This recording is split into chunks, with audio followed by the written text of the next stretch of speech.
Good evening, నేను Vamshi. Welcome to weekend special with Swami. ఈ వారం అసలు అంటే జాతీయ వ్యాప్తంగా రాష్ట్ర వ్యాప్తంగా ఏ అంశాలు ఉన్నాయి, ఆ అంశాలకు సంబంధించి ఏం జరగబోతుంది అనేది మాట్లాడే ప్రయత్నం చేద్దాం. సో ఈరోజు 3 అంశాలు మనం పరిశీలిస్తే, ముందుగా టీబీజేపీలో హడావిడి కనిపిస్తుంది. ఒక రకంగా మంత్రివర్గ విస్తరణ జరుగుతుంది, దానికి సంబంధించి హడావిడి కనిపిస్తుంది. అదేవిధంగా future city versus pharma city అధికార ప్రతిపక్షాల మధ్య అగ్గి రాజేస్తోంది. మేము అధికారంలోకి వస్తే ఫ్యూచర్ సిటీకి ఫుల్ స్టాప్ పెడతామంటున్నారు హరీష్ రావు. ఏం చేయబోతున్నారు, ఈ అంశం గురించి కూడా మనం మాట్లాడదాం. అదేవిధంగా కాక్రోచ్ జనతా పార్టీ ఇప్పుడు దేశవ్యాప్తంగా కాదు, ప్రపంచవ్యాప్తంగా కూడా అందరి చూపు ఇప్పుడు ఈ అంశంపైనే పడుతుంది. అంటే రాజకీయ పార్టీలు అనేవి సోషల్ వెబ్సైట్లలో, వెబ్ పేజీల్లో కూడా పుడతాయా అన్న అంశం దేశవ్యాప్తంగా చర్చకు దారితీస్తుంది. ఈ 3 అంశాల గురించి మనతో మాట్లాడేందుకు ఏవై స్వామి స్టూడియోలో సిద్ధంగా ఉన్నారు. స్వామి, గుడ్ ఈవినింగ్. సో మొదటి అంశాన్ని మనం తీసుకుంటే, టీబీజీపీలో హడావిడైతే కనిపిస్తుంది. రామచంద్రరావును కూడా ఢిల్లీకి పిలిపించింది భారతీయ జనతా పార్టీ అధిష్టానం. ఓవైపు పార్టీని పటిష్టం చేస్తూనే, మరోవైపు అసలు ఏంటి అంటే మంత్రివర్గ విస్తరణకు సంబంధించి కావచ్చు, అధికారంలోకి రావాలంటే ఏ విధంగా మనం ముందుకు వెళ్ళాలి అన్న అంశాలు తెరపైకి వచ్చినట్టు కనిపిస్తుంది. అంటే ప్రధానమంత్రి ఇక్కడికి వచ్చి వెళ్ళిన తర్వాత రామచంద్రరావు ఢిల్లీ పర్యటన ఎలా చూస్తున్నారు, మంత్రివర్గ విస్తరణకు సంబంధించి అసలు ఏం జరుగుతుంది అనుకోవచ్చు, డీటెయిల్స్. అంటే ప్రధానంగా భారతీయ జనతా పార్టీలో ఈ నెల 10వ తేదీన prime minister Narendra Modi Telangana tour తర్వాత, తెలంగాణలో ఒకవైపు బెంగాల్ తర్వాత నెక్స్ట్ మేము అధికారంలోకి వచ్చేది తెలంగాణలో అంటూ ఆ పార్టీ ప్రధానంగా టార్గెట్ పెట్టుకుంది. ఆ టార్గెట్ రీచ్ కావడం కోసం పనిచేస్తున్నట్టు మనకు స్పష్టంగా అర్థమవుతుంది. తెలంగాణలో ఇప్పుడు ట్రయాంగిల్ కూటమి, ఒకవైపు ఇటు భారతీయ జనతా పార్టీ, ఇటు బీఆర్ఎస్, కాంగ్రెస్ 3 పార్టీలు బలంగా ఉన్నాయి. వీటితో పాటు మరొక చిన్న చితక పార్టీలు కూడా ఉన్నప్పటికీ కూడా ఈ 3 పార్టీల మధ్యనే ప్రధాన పోరు ఉంటుందని చెప్పేసి కూడా అంతా భావిస్తారు. ఇలాంటి తరుణంలో దేశంలో అనేక రాష్ట్రాల్లో అధికారంలోకి వచ్చినటువంటి భారతీయ జనతా పార్టీకి ఒక ఇన్విజిబుల్ గా ఉన్నటువంటి, ఒకవైపు అసలు దుర్భేద్యమైనటువంటి బెంగాల్ని ఛేదించిన తర్వాత వారు ఖచ్చితంగా ఈసారి మాకు అన్ని రకాలుగా అవకాశాలు ఉన్నప్పటికీ కూడా భారతీయ జనతా పార్టీ తెలంగాణలో ఎందుకు అధికారంలోకి రాబోలేకపోతుంది అనేది కూడా ఒక చర్చ అయితే పార్టీ నాయకత్వంలో ఉన్నది. ప్రైమ్ మినిస్టర్ నరేంద్ర మోడీ పలుసార్లు పార్టీ నాయకత్వాన్ని ఢిల్లీకి పిలిపించి మాట్లాడినప్పటికీ కూడా పార్టీ రాష్ట్ర నాయకత్వంలో మార్పులు వస్తలేదా అని చెప్పేసి ఒక చర్చ కొనసాగుతుంది. ఒకవైపు రాష్ట్రంలో భారతీయ జనతా పార్టీ, ఇటు బీఆర్ఎస్ భారత రాష్ట్ర సమితి, ఇటు కాంగ్రెస్ పార్టీ ముగ్గురు ఎవరికి వారు బలంగా గ్రౌండ్ లో పట్టు సాధించడం కోసం ప్రయత్నం చేస్తారు. రీసెంట్ గా జరిగినటువంటి ఒకవైపు లోక్సభ ఎలక్షన్స్ లో రాష్ట్రంలో బీఆర్ఎస్ పార్టీకి ఒకవైపు 0 స్థానాలు వచ్చి, ఇటు కాంగ్రెస్, ఇటు బీజేపీ రెండు కూడా చెరో 8 స్థానాలు దక్కించుకున్నాయి. ఎంఐఎం 1 స్థానం దక్కించుకోవడంతో కూడా తెలంగాణ రాజకీయాలు మరోవైపు లోక్సభలో బీఆర్ఎస్ పార్టీకి ప్రాతినిధ్యం లేకుండా పోయింది. కానీ ఖచ్చితంగా ఆ పార్టీకి లోక్సభ ఎలక్షన్ లో వచ్చినటువంటి ఓటు బ్యాంక్ పర్సెంటేజ్ దాదాపుగా 34% వచ్చినట్టుగా కూడా పార్టీ ఒక లెక్కకు ఒక అంచనాకు వచ్చింది. మనం ఇదే పర్సెంటేజ్ కనుక మెయింటైన్ చేయగలిగితే వచ్చేటువంటి అసెంబ్లీ ఎలక్షన్స్ లో మళ్ళీ మేము అధికారంలోకి రాగలుగుతామని ఒక భరోసా ఆ పార్టీకి వచ్చింది. అప్పటి నుంచి పార్టీ అధ్యక్షునిగా, రాష్ట్ర అధ్యక్షునిగా ఉన్నటువంటి కిషన్ రెడ్డి మార్పు తర్వాత పార్టీలో కొంత నేతల మధ్య కొంత సమన్వయం లోపించింది. ఒకవైపు బీసీగా ఉన్నటువంటి, ఒకవైపు ఇటు అంతకుముందు పనిచేసినటువంటి బండి సంజయ్ని తీసి ఎలక్షన్స్ ముందు కిషన్ రెడ్డికి అవకాశం ఇవ్వడం అధ్యక్షునిగా, ఆ తర్వాత కిషన్ రెడ్డి స్థానంలో పార్టీలో మొదటి నుంచి పనిచేస్తూ వచ్చినటువంటి ఒకవైపు ఏబీపీ కార్యకర్తగా ఆర్ఎస్ఎస్ కు మంచి గతంలో ఉన్నటువంటి ఎన్ రామచంద్రరావుకి అవకాశం ఇవ్వడంతో కూడా పార్టీ అధ్యక్షునిగా పనిచేస్తారు. బీసీ కోటాలో ఈటెల రాజేందర్ కు అవకాశం వస్తుందని చెప్పేసి అంతా భావించారు. తెలంగాణలో బలమైనటువంటి సామాజిక వర్గం, ముదిరాజు సామాజిక వర్గానికి సంబంధించినటువంటి ఈటెల రాజేందర్ కి ఒకవైపు రాష్ట్ర బీజేపీ పగ్గాలు అప్పచెప్తే ఖచ్చితంగా పార్టీకి మేలు చేకూరుస్తుందని చెప్పి అనుకున్నప్పటికీ కూడా పార్టీలో కొత్తవారు పాతవారు, ఏదైతే కాంగ్రెస్ లో కొత్తవారు పాతవారు అన్నట్టుగా అన్ని పార్టీలు ఇదే పరిస్థితి ఉంది. ఇతర పార్టీలు వచ్చిన వారిని కొత్త వారిగా, మొదటి నుంచి పార్టీలో పనిచేసినటువంటి పాతవారిగా ఒక పార్టీ అంతర్గత సమీకరణాల కారణంగా పార్టీలో పాతవారు వ్యతిరేకించడంతో ఇటు ఈటెల రాజేందర్ కాదని ఇటు రామచంద్రరావుకు అవకాశం ఇచ్చారు. ఇప్పుడు పార్టీ రాష్ట్రంలో అధికారంలోకి రావాలంటే ఖచ్చితంగా బలమైనటువంటి క్రౌడ్ పుల్లర్ ఉండాలి, ఖచ్చితంగా జనంలోకి వెళ్ళేటువంటి మాస్ ఇమేజ్ ఉండాలి. ఆర్థికంగా అంగబలం ఒకవైపు, రాజకీయంగా దూసుకుపోయే తత్వం ఒకవైపు, మాస్ ఇమేజ్ కలిగినటువంటి నాయకుడిని అధ్యక్షుని చేస్తేనే ఖచ్చితంగా మళ్ళీ అధికారంలోకి వస్తుందని చెప్పి చర్చ కొనసాగుతుంది. కానీ తనకు వచ్చిన అవకాశాన్ని సద్వినియోగం చేసుకోవడం కోసం రామచంద్రరావు పూర్తి స్థాయిగా పనిచేస్తూ వస్తున్నారు. మొదటి నుంచి కూడా పార్టీలో లాయల్ గా ఉన్న నాయకుడు కాబట్టి ఖచ్చితంగా మొన్న ప్రైమ్ మినిస్టర్ నరేంద్ర మోడీ భారీ బహిరంగ సభను సక్సెస్ చేసిన తర్వాత ఇమీడియట్ గా రామచంద్రరావును ఢిల్లీకి పార్టీ అధిష్టానం పిలిపించింది. ఒకవైపు పార్టీ సీనియర్ నాయకులు, పార్టీ జాతీయ అధ్యక్షుడు నితిన్ నబీన్ తో పాటు మిగతా వాళ్ళతో సమావేశం తెలుస్తుంది. ఖచ్చితంగా ఆయనకు ఒక టాస్క్ అప్పగించి తెలంగాణలో రానున్న రోజుల్లో ఏం చేయాలి, కౌంటర్ గా కాంగ్రెస్ లో వస్తున్నటువంటి వ్యతిరేకతను, కాంగ్రెస్ ప్రభుత్వం పైన వస్తున్న వ్యతిరేకతను ఒకవైపు తమ వైపుకు తిప్పుకోవడం కోసం, బీఆర్ఎస్ ను కట్టడి చేయడం కోసం ఏం చేయాలని సంబంధించి కూడా పార్టీ చర్చించినట్టు తెలుస్తుంది. అందులో భాగంగానే ఇమీడియట్ గా ఆయనను ఢిల్లీకి పిలిపించి ఆయనకు ప్రత్యేక టాస్క్ అప్పగిప్పినట్టు తెలుస్తుంది. అందులో భాగంగా నిన్న ఉదయం ఒక కీలకమైన మీటింగ్ అయితే నిర్వహించుకున్నారు వంశీ. స్వామి, మనం చూస్తున్నాం అంటే మీరు చెప్తున్నట్టుగా ఇప్పుడు ఎక్కడైనా సరే తెలంగాణలో క్రౌడ్ పుల్లర్ కావాలి, మాస్ పుల్లర్ కావాలి. అక్కడ అటు కాంగ్రెస్ కి చూసినా, బీఆర్ఎస్ కి చూసినా క్రౌడ్ పుల్లర్స్, మాస్ పుల్లర్స్ ఉన్నారు. ఇక కాంగ్రెస్ పార్టీకి అయితే రేవంత్ రెడ్డి ఒక్కడు కనిపిస్తున్నారు. అక్కడ కేసీఆర్, అదేవిధంగా హరీష్ రావు అండ్ కేటీఆర్ కనిపిస్తున్నారు. ఇటు కవిత కూడా కొత్త పార్టీ పెట్టింది. సో ఆ ప్రభావం భారతీయ జనతా పార్టీపై ఖచ్చితంగా పడుతుంది. సో ఏమైనా మార్పులు చేర్పులు చేసే అవకాశం ఉందా? అంటే ఎవరినైనా మంత్రివర్గంలో సంతృప్తి పరచలేకపోతే వారికి రాష్ట్ర అధ్యక్ష పదవి ఇచ్చే అవకాశాలు ఏమైనా కనిపిస్తున్నాయా? అంటే రామచంద్రరావుని ఏమైనా మార్చే సూచనలు ఏమైనా ఉన్నాయనుకోవచ్చా? అంటే ఇప్పటికిప్పుడు రామచంద్రరావును మార్చే అయితే అవకాశం అయితే పార్టీ చేయదు. ఖచ్చితంగా ఎలక్షన్స్ ముందు సంవత్సరం మాత్రం దీని మీద కొంత ఆలోచించే అవకాశం కనబడుతుంది. అప్పటి వరకు ఆయన పనితీరులో కనుక గణనీయమైన మార్పు వస్తే కనుక ఖచ్చితంగా మార్పు చేసే అవకాశం లేకపోలేదు. కానీ అప్పుడున్నటువంటి రాజకీయ ఈక్వేషన్ ఆధారంగా పార్టీ నిర్ణయం తీసుకుంటుంది. కానీ ఇప్పటికిప్పుడు అలాంటి అవకాశం లేదు. కానీ ఆయన నేతృత్వంలో పనిచేయడం కోసం, ఆయన నాయకత్వంలో పనిచేయడం కోసం పార్టీ నాయకత్వాన్ని అంతా ఏకతాటిపై తీసుకొచ్చి ముందుకు వెళ్తున్నారు. నిన్న ఉదయమే ఢిల్లీ నుంచి వచ్చిన మరుక్షణమే నిన్న ఉదయమే బ్రేక్ఫాస్ట్ మీటింగ్ ఏర్పాటు చేసుకుని బీజేపీ రాష్ట్ర కార్యాలయంలో శ్యామ్ ప్రసాద్ ముఖర్జీ భవన్ లో పార్టీ నేతలంతా కూడా ఒకవైపు ఎమ్మెల్యేలు, ఎమ్మెల్సీలు, ఎంపీలు అందరూ కూడా సమావేశమయ్యారు. రానున్న రోజుల్లో పార్టీ అధిష్టానం ఎలాంటి టాస్క్ ఇచ్చింది, దాన్ని మనం ఫుల్ఫిల్ చేయడం కోసం ఏ విధంగా పనిచేయాలి, జనంలోకి వెళ్ళడం కోసం ఎలాంటి ఎజెండా తీసుకోవాలి, ఒకవైపు తెలంగాణలో ఇప్పుడున్న పరిస్థితుల్లో అనేక రకాల ప్రజా సమస్యలు ఉన్నప్పటికీ కూడా వాటిని ఏ విధంగా జనంలోకి తీసుకెళ్లి పనిచేస్తే మన వైపు జనం ఆకర్షితులయ్యే అవకాశం ఉన్నది. ఒకవైపు కేవలం ఎలక్షన్స్ ముందే పోయి వెళ్తే కొన్ని కీలకమైనటువంటి సెంటిమెంట్ ఆధారంగా పోతే ఓట్లు రాలవు. ఖచ్చితంగా జనానికి వాళ్ళ సమస్యలను అడ్రస్ చేస్తూ వారికి అండగా ఉన్నప్పుడు మాత్రమే జనం మన వైపు మలుతారు. అది గుర్తుంచుకొని ఎలక్షన్ సమయంలో మనకు ఓటు వేస్తారనేది కూడా అన్ని పార్టీలు ఎప్పటికప్పుడు చేసేటువంటి రాజకీయ ఎత్తుగడలే. కానీ భారతీయ జనతా పార్టీ అనేక రాష్ట్రాల్లో చేసినట్టు కూడా తెలంగాణలో కూడా త్వరలో జిహెచ్ఎంసీ ఎలక్షన్స్ ఉన్నాయి, మరోవైపు వివిధ మున్సిపల్ కార్పొరేషన్స్ ఎలక్షన్స్ ఉన్నాయి. దాంతో పాటు జెడ్పీటీసీ, ఎంపీటీసీ ఎలక్షన్స్ కనుక రాష్ట్ర ప్రభుత్వం పెడితే వాటిని ఏ విధంగా ఎదుర్కోవాలని చెప్పేసి కూడా పార్టీ ఒక వ్యూహాత్మకమైనటువంటి ఎత్తుగాలతో ముందుకెళ్లాలని చెప్పి భావిస్తుంది. కేంద్రంలో నితిన్ నబీన్ అధికారంలోకి వచ్చిన తర్వాత నితిన్ నబీన్ జాతీయ అధ్యక్షుడు అయిన తర్వాత ఆయన దాన్ని ఒక మార్పు చూపించుకోవాలని చెప్పి ప్రయత్నం చేస్తారు. ఆయన సారథ్యంలో త్వరలో తెలంగాణ పర్యటన చేయబోతున్నారు. ఆయన తెలంగాణలో పలు బీజేపీ రాష్ట్ర జిల్లా కార్యాలయాల ఓపెనింగ్ లో పాల్గొనబోతున్నారు. ఆయన నేతృత్వంలో వైపు ప్రైమ్ మినిస్టర్ నరేంద్ర మోడీ చెప్తున్న విషయాలను ఇటు హోంమంత్రి అమిత్ షా వారికి ఎప్పటికప్పటికి వారికి సూచనలు చేస్తున్నప్పటికీ కూడా తెలంగాణ నాయకత్వంలో మార్పు రావట్లేదని కూడా కొంత భారతీయ జనతా పార్టీ జాతీయ నాయకత్వం కొంత గుర్రగా ఉన్నట్టుగా తెలుస్తుంది. ఇక్కడ పనిచేసిపోయిన నాయకులంతా కూడా వేరే రాష్ట్రాల్లో బలంగా పనిచేస్తున్నారు. మన వైపు మొన్న భూపేందర్ యాదవ్ కావచ్చు, మంత్రి శ్రీనివాస్ కావచ్చు, మిగతా అనేక మంది నాయకులంతా కూడా మన వెస్ట్ బెంగాల్కి వెళ్ళి పనిచేసి అక్కడ రాష్ట్రంలో అధికారం సాధించగలిగారు. కానీ తెలంగాణలో ఇన్ని రకాల అవకాశాలు ఉండి కూడా ఎందుకు మీరు సరిగా పనిచేయలేకపోతున్నారని చెప్పేసి గతంలో ప్రైమ్ మినిస్టర్ నరేంద్ర మోడీ ఈ ఎంపీలందరికీ కూడా ఒకవైపు క్లాస్ తీసుకున్నట్టుగా తెలుస్తుంది. మీరు సరిగ్గా పనిచేయలేకపోతే ఇతర రాష్ట్రాల మాదిరిగానే బలమైన ఇతర వ్యక్తులను తీసుకొచ్చి ఈ పార్టీలో చేర్చుకుంటామని ఒక సైన్ ఇవ్వడం కోసమే రీసెంట్ గా మొన్న రాష్ట్రంలో పర్యటన సందర్భంగా ఇటు సీఎం రేవంత్ రెడ్డిని మాతో చేతులు కలుపుతామని చెప్పేసి అడిగినట్టుగా కూడా కొంత చర్చ కొనసాగుతుంది. వంశీ, ఆ చర్చ ఏం జరిగిందో కూడా మనం చూసాం స్వామి. ఇంకొక అంశాన్ని మనం చూస్తే అధికార ప్రతిపక్షాల మధ్య ఫ్యూచర్ సిటీకి సంబంధించి పెద్ద ఎత్తున ఒక రకంగా మాటల యుద్ధం కొనసాగుతుంది. డైరెక్ట్ గా హరీష్ రావు ఇక్కడ కాదు అక్కడ కాదు అమెరికా వెళ్ళింది, అక్కడి నుంచి ఒక స్టేట్మెంట్ ఇచ్చేశారు, మేము అధికారంలోకి వస్తే ఫ్యూచర్ సిటీని రద్దు చేస్తాం, అది కేవలం ఫార్మా సిటీ అని.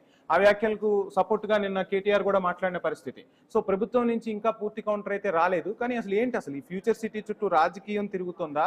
సో ఎందుకు అంటే ఒక రకంగా పెట్టుబడులు రావాలి అన్నా కానీ అందరూ అబ్జర్వ్ చేస్తుంటారు, కంపెనీలు కూడా. సో గవర్నమెంట్ ఏమైనా మారితే ఆ ఫ్యూచర్ సిటీలో పెట్టుబడులు పెడితే రేపు పరిస్థితులు ఎలా ఉంటాయి ఏంటి అని.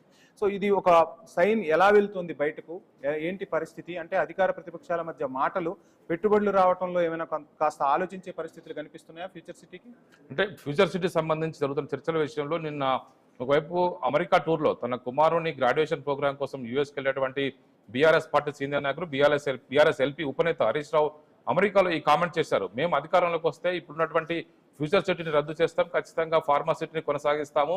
హైదరాబాద్ కు దేశంలోనే కావచ్చు ప్రపంచంలోనే హైదరాబాద్ నగరం అనేది కూడా లైఫ్ సైన్సెస్ కి, ఒక ఫార్మాకి, బల్క్ డ్రగ్ కి ఒక కేంద్రంగా ఉంది అని ఒక వ్యాక్సిన్ క్యాపిటల్ ఆఫ్ వరల్డ్ గా దీన్ని కూడా చెప్పుకోవచ్చు. ప్రపంచవ్యాప్తంగా అనేక రకాల వ్యాక్సిన్స్ హైదరాబాద్ తయారవుతుంటాయి. దీన్ని కాపాడుకోవడం కోసం గత బీఆర్ఎస్ ప్రభుత్వ హయాంలోనే దాదాపుగా 19,000 ఎకరాల భూమిని ఇబ్రాహీంపట్నం కావచ్చు, ఇటు కల్వకుర్తి కావచ్చు, వివిధ నియోజకవర్గాల పరిధిలోకి వచ్చేటువంటి ఈ భూములన్నింటినీ కూడా దాదాపుగా 19,000 ఎకరాలను సేకరించి నాటి ప్రభుత్వం జనంలో నుంచి ప్రతి గ్రామం వారిగా ప్రజలతోటి ఒకవైపు గ్రామాల్లో సమావేశాలు ఏర్పాటు చేసి వారి కన్సల్ట్ తీసుకున్న తర్వాత గ్రామ సభలు ఏర్పాటు చేసి వారి అభిప్రాయ సేకరణ చేసిన తర్వాతనే భూసేకరణ చేపట్టింది.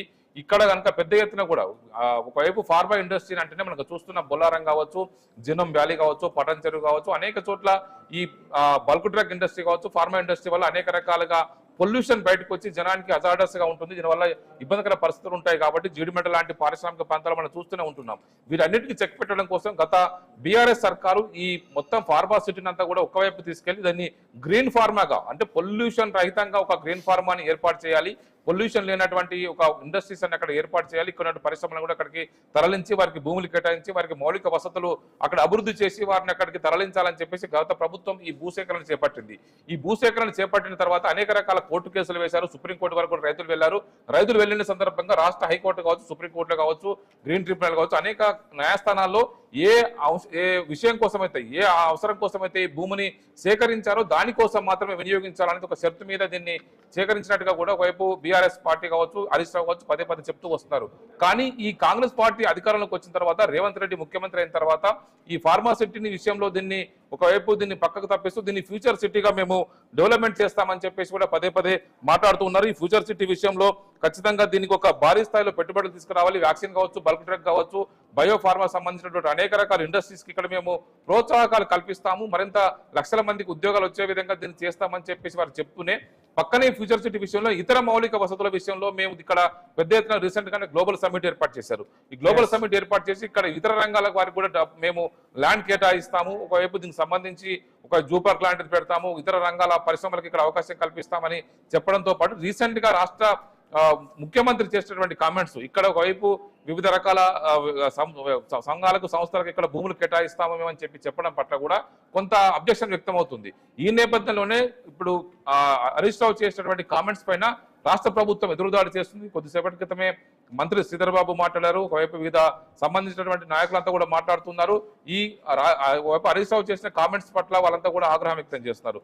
హరీష్ రావు ఒకవైపు రైతులకు మద్దతుగా మాట్లాడారు, ఆయన సంబంధించి ఏ కండిషన్స్ కోసం అయితే రైతుల భూములను తాము త్యాగం చేసి అప్పగించారో దానికోసమే వాడాలి. ఇక్కడ ఫ్యూచర్ సిటీ పేరు చెప్పి పెద్ద ఎత్తున రోడ్లు వేస్తున్నారు, మౌలిక వసతులు కల్పిస్తున్నారు, దీన్ని ఒక రియల్ ఎస్టేట్ వ్యాపారంగా మార్చారనేది కూడా ఇక్కడ ఆయన చేస్తున్నటువంటి ఒకవైపు ఆరోపణ. ఒకవైపు ఇక్కడ కొత్తగా అక్కడ వైపు స్కిల్ యూనివర్సిటీ కడుతున్నారు, మిగతా వాటిని ప్రోత్సాహకాలు ఇస్తున్నప్పటికీ కూడా దీన్ని ఏ బయోఫార్మా కోసం ఏదైతే ఫార్మాసిటీ కోసం ఏదైతే రూపొందించారో, ఇక్కడైతే లైఫ్ సైన్సెస్ ఇన్స్టిట్యూట్ కి సంబంధించినటువంటి వాటి పెట్టుబడులు ఆకర్షించడం కోసం చేశారో, ఎక్కడైతే క్లీన్ గా ఒకవైపు ఎలాంటి గ్రీన్ ఫార్మాని ఏర్పాటు చేసి జీరో పొల్యూషన్ తోటి అక్కడ ఫార్మా ఉత్పత్తులు చేయడం కోసం తీసుకొచ్చారో మనం చూసాం. హైదరాబాద్ అంటేనే ఒకవైపు కరోనా సమయంలో దేశంలో అనేక రకాల కరోనా వ్యాక్సిన్స్ ఉత్పత్తి హైదరాబాద్ కేంద్రంగా ఉంది. ప్రపంచవ్యాప్తంగా మొత్తం ఇక్కడ నుంచే పెద్ద ఎత్తున కూడా ఒక 4 ప్రధానమైనటువంటి వ్యాక్సిన్స్ తయారైతే 2-3 హైదరాబాద్ నుంచే తయారై ప్రపంచవ్యాప్తంగా ఎక్స్పోర్ట్ అయినటువంటి విషయం మనం చూసాము. అనేక రకాల వ్యాక్సిన్ క్యాపిటల్ ఆఫ్ వరల్డ్ గా ఒక రకంగా హైదరాబాద్ ని పేర్కోవచ్చు. తెలంగాణకు ప్రధానమైనటువంటి ఆదాయ వనరుగా ఉన్నటువంటి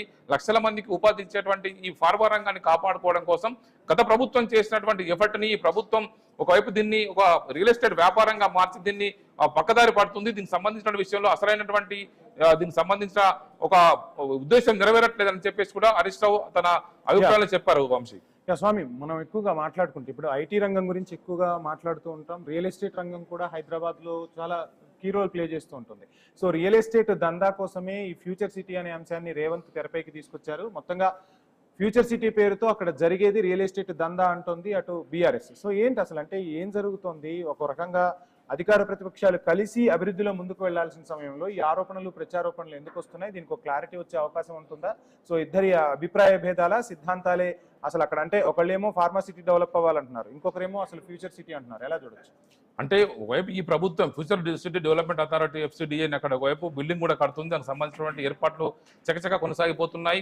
దాదాపుగా 12 వైపు రోడ్ల తోటి దాదాపుగా 12 వరుసల రోడ్లను కూడా అక్కడ నిర్మిస్తున్నారు. పెద్ద ఎత్తున కూడా మౌలిక వసతుల అభివృద్ధి కోసం ఈ ప్రభుత్వం పనిచేస్తుంది. కానీ ఈ వైపు ఈ ప్రభుత్వం చేస్తున్నటువంటి అసలు ఉద్దేశం వేరేగా ఉందనేది కూడా ప్రతిపక్షంగా బీఆర్ఎస్ చెప్తున్నటువంటి వాదన. హరీష్ రావు అదే విషయాన్ని గుర్తు చేస్తూ ఉన్నారు. వేలాది మంది రైతులు వారి భూమి మీద ఎంతో మక్కువతో వ్యవసాయం చేసుకున్న భూముల్ని రాష్ట్ర ప్రభుత్వం అడిగిన వెంటనే హైదరాబాద్కు అత్యంత కీలకమైనటువంటి ఈ ఫార్మా రంగాన్ని ఆదుకోవడం కోసం గత ముఖ్యమంత్రి జనాన్ని కేసీఆర్ కన్విన్స్ చేసి భూములు సేకరిస్తే ఈ ప్రభుత్వం ఈ భూములతో పాటు మరిన్ని భూములను తీసుకొని దీన్ని 30,000 ఎకరాల వరకు దీన్ని మేము విస్తరిస్తాము.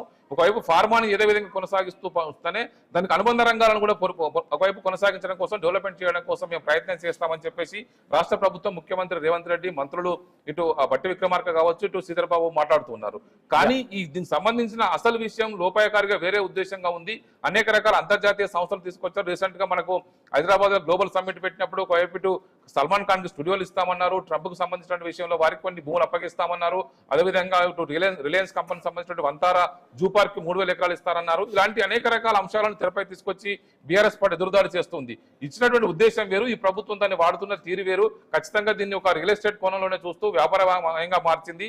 హైదరాబాద్ కు గుండెకాయ లాంటి ఈ ఫార్మా రంగాన్ని మనం ఖచ్చితంగా కాపాడుకోవాలి, లేకపోతే మొత్తం మరింత పొల్యూషన్ నగర వ్యాప్తంగా విస్తరిస్తుంది. ఒకవైపు అనేక రకాల పరిశ్రమల మీద నిత్యం ఒకవైపు ఆరోపణలు చేసేటువంటి ఈ కాంగ్రెస్ పార్టీ అధికారం రాక ముందుకు ఈ రైతుల భూమిని మేము అధికారంలోకి వస్తే వారి భూమిని వారికి అప్పగిస్తాము, ఫార్మాసిటీని మేము రద్దు చేస్తామని మాట్లాడినటువంటి కాంగ్రెస్ పార్టీ అధికారంలోకి వచ్చిన తర్వాత మాట మార్చింది. ఇప్పుడు మళ్ళీ ఫ్యూచర్ సిటీ పేరుతోటి దానికే పేరు మార్చి పరోక్షంగా మరొక కొత్త రకమైన వ్యాపారానికి తెరలేపిందని చెప్పి బీఆర్ఎస్ చేస్తున్నటువంటి ఎదురుదాడి. వంశీ రైట్. ఇంకొక అంశం మనం మాట్లాడితే, స్వామి మీకు చాలా సుదీర్ఘ అనుభవం ఉంది. సో రాజకీయ పార్టీలు పుట్టాలి అంటే సిద్ధాంతాలు అంటారు, రకరకాల సమీక్షలు జరుగుతారు, మేధావులతో చర్చలు జరుగుతారు, జెండాలు ఎజెండాలు నిన్న మొన్నటి వరకు చూసాం. కానీ ఒక 5 రోజుల క్రితం దేశవ్యాప్తంగా చర్చనీయాంశం అవుతుంది. రాజకీయ పార్టీ పెట్టాలంటే ఇవేవి అవసరం లేదు, ఒక సోషల్ మీడియా పేజ్లోనే విప్లవాలు సృష్టించవచ్చు, రాజకీయ పార్టీలు అక్కడి నుంచే స్టార్ట్ అవుతాయని కూడా దేశం మొత్తం ఉలిక్కి పడేలా చేసిన party cockroach Janata party. So ఎలా చూస్తున్నారు, ఏంటి అసలు? అంటే ఎప్పుడైనా సరే వీధుల్లో ఉద్యమాలు చేసే కాలం చూసాం మనం. ఇప్పటి వరకు కూడా ధర్నాలు చేయాలంటే వీధుల్లో చేస్తే, ఇప్పుడు కమెంట్ బాక్సుల్లో యువత పాల్గొంటూ ఉన్నారు, వాళ్ళ అభిప్రాయాలను చెప్తూ ఉన్నారు. చట్టసభల్లో చర్చలు జరుగుతాయంటే సోషల్ మీడియాలోనే చర్చలు జరుగుతున్నాయి. ఇక చదివాము, మాకు ఉద్యోగ అవకాశాలు ఇవ్వలేకపోతున్నారు, ప్రశ్నించగలుగుతాం కానీ రాజకీయ అవకాశాలు ఇవ్వలేకపోతున్నారు.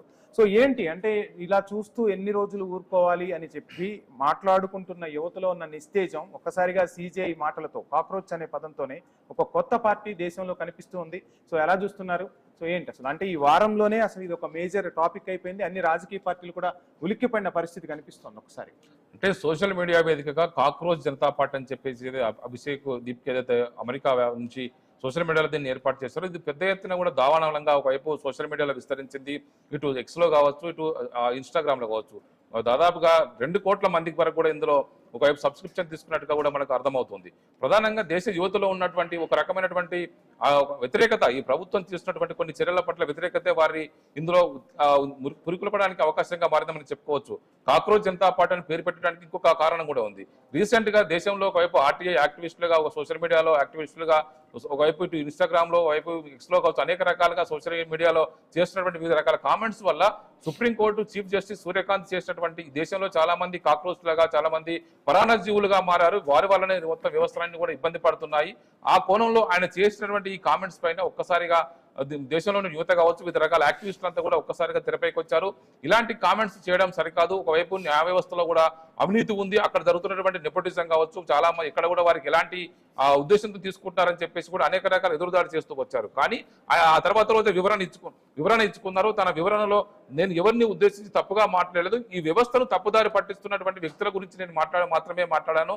తన సదుద్దేశంతో మాట్లాడుతూ దాన్ని పదార్థం తీసి అపార్థంగా చేసుకొని దాన్ని తప్పుదారిగా దాన్ని ప్రచారం చేస్తున్నారని చెప్పేసి కూడా చీఫ్ జస్టిస్ తన ఆవేదన వ్యక్తం చేశారు. తన మనసులో ఉన్నటువంటి విషయాన్ని వ్యక్తం చేసినప్పటికీ కూడా దీన్నే ఒక ఇష్యూగా బయట తీసుకొచ్చారు. మనం చూస్తున్నాం ఆస్ట్రేలియాలో, మన గతంలో రాజమౌళి కనుక ఈగస్యం ఏ విధంగా తీశారు, గతంలో ఆస్ట్రేలియాలో కూడా ఇలాంటి కాక్రోచ్ సినిమాని తీసి ఆ గతంలో పెద్ద ఎత్తున కూడా దీన్ని సక్సెస్ చేశారు. ఒక కాక్రోచ్ అనేది కూడా 20 కోట్ల సంవత్సరాలుగా భూమి మీద నివసిస్తున్నటువంటి అత్యంత మొండి జీవిగా దానికి పేరు ఉన్నది. దాని పేరుతోటే ఇప్పుడు ఈ ఉద్యమాన్ని కాక్రోచ్ జనతా పార్టీ అంటే ఇండైరెక్ట్ గా భారతీయ జనతా పార్టీ మీద తన వ్యంగ్యాన్ని, ఒకవైపు తన వివిధ రూపాల నిరసన తెలియజేయడం కోసం యూనిటీని, ఒకవైపు రెసిస్టెన్స్ ని, విద్యార్థుల్లో కావచ్చు, యువతలో ఉన్నటువంటి ఆగ్రహాన్ని తెలియజేయడం కోసం అభిషేక్ దీప్కే దీన్ని పెట్టినటువంటి విషయాన్ని బయటకు గుర్తు చేస్తున్నారు. గతంలో ఇదే వ్యక్తి ఆమ్ ఆద్మీ పార్టీలో సోషల్ మీడియా విభాగంలో పనిచేశారు. ఈయనే మళ్ళీ రీసెంట్ గా నీట్ పేపర్ లీకేజ్ తర్వాత ఒకవైపు ఆమ్ ఆద్మీ పార్టీ అధినేత అరవింద్ కేజ్రీవాల్ దేశంలో ఉన్నటువంటి జెన్జీ యువత అంతా కూడా రోడ్లపైకి రావాలి, ఈ ప్రభుత్వం చేస్తున్నటువంటి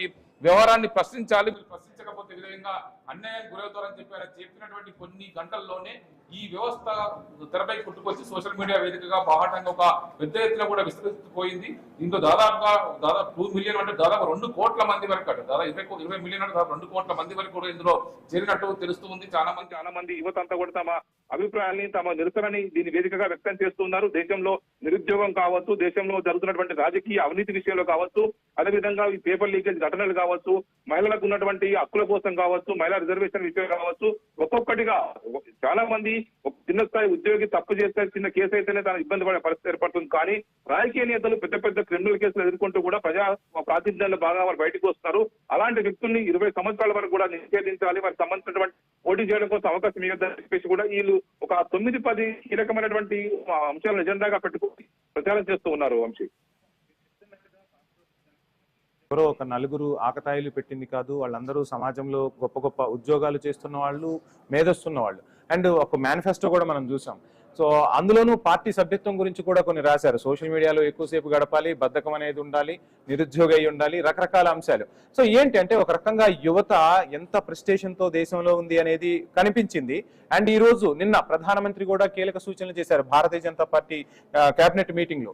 అసలు ఎంతమంది సోషల్ మీడియాలో ఫాలో అవుతున్నారు, మీరు చేసిన పనిని మీరు సోషల్ మీడియాలో చెప్పుకునే స్టేజ్ ఉందా, అసలు మీకు ఇన్స్టా పేజ్లు ఉన్నాయని చెప్పి దేశ ప్రధాని స్వయంగా మంత్రుల్ని అడగటాన్ని ఎలా చూడాలి? అంటే మొత్తంగా ఒక భారతీయ జనతా పార్టీలోనే కాదు, అన్ని రాజకీయ పార్టీల్లోనూ జంజీ, మొన్న తమిళనాడు ఎన్నికల్లో చూసాం జంజీ ప్రభావం ఏ విధంగా కనపడిందో చర్చ సాగుతున్న టైంలోనే ఒకసారిగా కాక్రోచ్ దేశంపై విరుచుకుపడిందని చెప్పాలి. రాజకీయ పార్టీలకు ఇది ఒక అలర్ట్, అంటే యువతను పట్టించుకోవాల్సిన అవసరం ఉందనే ఆలోచనకు పార్టీలు వచ్చాయనుకోవచ్చా? ఖచ్చితంగా యువతరం ఆలోచనలు మారుతున్న విషయాన్ని ఖచ్చితంగా గ్రహించాల్సి ఉంటుంది. రాజకీయ పార్టీలు యువతను నిర్లక్ష్యం చేస్తే ఖచ్చితంగా దాని ఇంపాక్ట్ పడుతుంది. రీసెంట్ గా మనం తమిళనాడులో టీవీకే పార్టీ విజయాన్ని కూడా దీని వెనుక జంజీ ఉన్నదని చెప్పేసి కూడా స్పష్టంగా అర్థమవుతుంది. ఒకవైపు చాలా చోట్ల కూడా మన దేశవ్యాప్తంగా మోడీ ఇప్పటికి 3 సార్లు ప్రధానమంత్రి కాగలిగారంటే కూడా యువత భారతీయ జనతా పార్టీ పట్ల ఉన్నటువంటి కొంత ఆదరణ కావచ్చు, ఆయన పైన ఉన్నటువంటి ఒక అభిమానించే తత్వం కావచ్చు, వీటి వల్లనే భారతీయ జనతా పార్టీ యువతలో కొంత బలంగా ఉన్న కారణంగా గెలుస్తూ వచ్చింది. కానీ అదే యువత కనుక తిరగబడితే మళ్ళీ రాజకీయంగా చాలా మంది పీఠాలకు కూతాలు కదులుతాయి. అందుకోసం మనం రీసెంట్ గా చూసాము, నేపాల్లో ఒక పెద్ద జంజీ విప్లవమే వచ్చి అక్కడ ఉన్నటువంటి ప్రైమ్ మినిస్టర్ ఓలీ ఒక దిగిపోవాల్సిన పరిస్థితి ఏర్పడింది. దేశంలో పెద్ద స్తంభన ఏర్పడింది. దేశంలో ఆర్మీతో సహా అన్ని విభాగాలు ఈ జంజీ ఉద్యమాన్ని అణచలేక చతికిలబడే పరిస్థితి ఏర్పడింది. అదే తర్వాత అదే యువత ప్రత్యేక రాజకీయ పార్టీగా మారి అక్కడ ప్రభుత్వాన్ని ఏర్పాటు చేసినటువంటి విధానం మనం గమనించాం. బంగ్లాదేశ్ లో కావచ్చు, శ్రీలంకలో కావచ్చు, మనం ఇలాంటి యువతనే తిరుగుబాటు చేసి ప్రభుత్వాలని కూల్చేసినటువంటి ఘటనలు మనం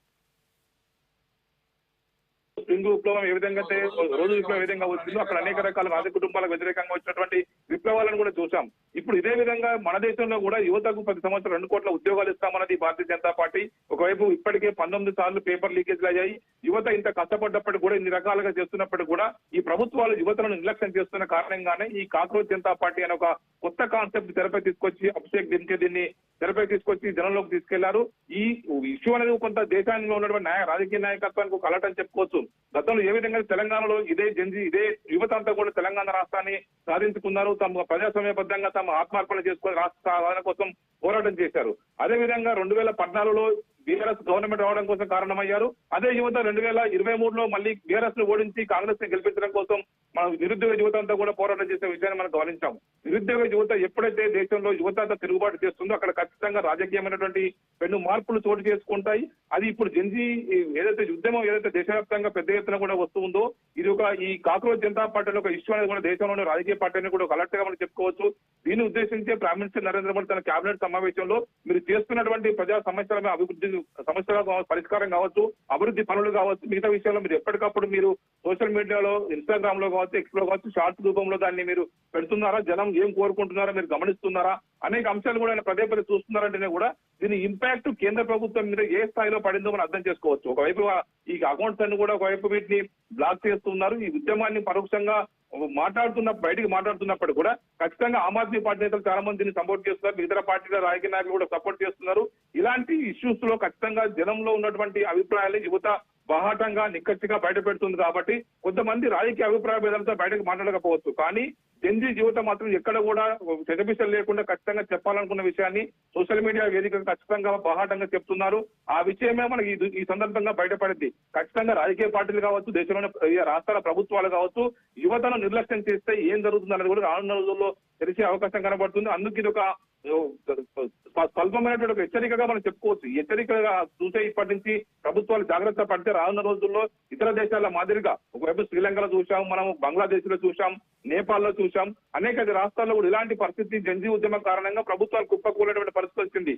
భారత్ లో కూడా ఇలాంటి ఉద్యమం రావాలని చెప్పేసి కేటీఆర్ కావచ్చు, ఇటు రాహుల్ గాంధీ కావచ్చు, అరవింద్ కేజ్రీవాల్ కావచ్చు, ఇలాంటి వాళ్ళు మాట్లాడుతూ ఉన్నారు. కానీ ఈ దేశంలో యువతగా ఇంకా ఆ స్థాయిలో ఇంకా ఒకవైపు వ్యతిరేకత ఇంకా వస్తుందని చూడాల్సిన పరిస్థితి ఏర్పడుతుంది. కానీ ఇప్పుడిప్పుడు ఇలాంటి విషయాలకు మొగ్గతోడితే కనుక మరింతగా పెద్దరెళ్ళే అవకాశం అయితే కనబడుతుంది వంశీ.